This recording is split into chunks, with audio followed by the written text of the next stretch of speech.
আসসালামু আলাইকুম, back to my channel Rupchina kitchen. আপনাদের সবাইকে স্বাগতম।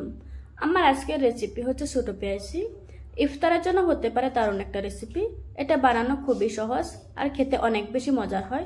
চলুন তাহলে রেসিপিটা দেখে নেওয়া যাক। পেঁয়াজি বানানোর জন্য প্রথমে নিয়ে নিচ্ছি 1 কাপ পেঁয়াজ কুচি, দিয়ে দিচ্ছি কিছু কাঁচামরিচ কুচি, তবে জালটা আপনারা আপনাদের পছন্দ অনুযায়ী দিয়ে নেবেন। দিচ্ছি কিছু ধনেপাতা কুচি, দিয়ে দিচ্ছি 1/4 চা চামচ আস্ত জিরা, 1/4 চা চামচ দিয়ে দিচ্ছি কালো জিরা, তারপর দিয়ে দিচ্ছি 1/2 চা চামচ লাল মরিচের গুঁড়া, দিচ্ছি 1/2 চা চামচ হলুদ গুঁড়া, 1/4 চা চামচ দিয়ে দিচ্ছি ভাজা জিরার গুঁড়া, দিয়ে দিচ্ছি স্বাদ মতো লবণ। এবার আমি সবগুলো উপকরণ খুব ভালোভাবে মিশিয়ে নেব। পেঁয়াজটাকে এত বেশি মোটা করে পোলা যাবে না, একটু মিহি করে পোলে নিতে হবে। কিছুক্ষণ মাখানোর পর এখন পেঁয়াজটা নরম হয়ে এসেছে। এবার দিয়ে দিচ্ছি 1/4 কাপ বেসন আর দিয়ে দিচ্ছি 1/4 কাপ চালের গুঁড়া।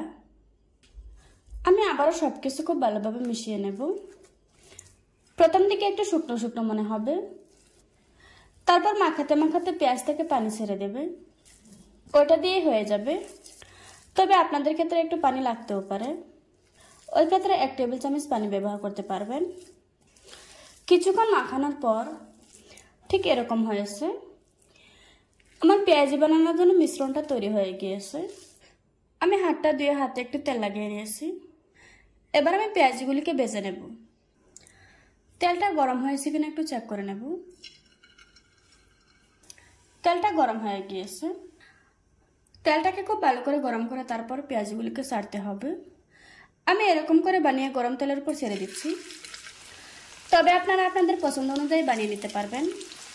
তবে একটু ছোট ছোট করে ছাড়লে অনেক বেশি ক্রিস্পি হবে।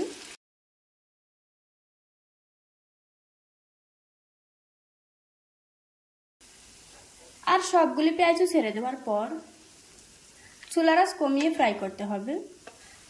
চুলার আঁচ বাড়িয়ে ফ্রাই করলে উপর থেকে তাড়াতাড়ি কালার চলে আসবে আর ভিতরে কাঁচা থাকবে, ওই ক্ষেত্রে পেঁয়াজগুলো ক্রিস্পি হবে না। কিছুক্ষণ ভেজে নেওয়ার পর এখন খুব সুন্দর একটা কালার এসেছে। এবার আমি তেল ঝরিয়ে একটা প্লেটে তুলে নেব।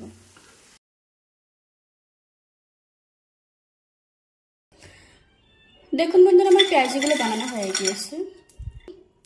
একটা ভেঙে আপনাদের সাথে শেয়ার করছি।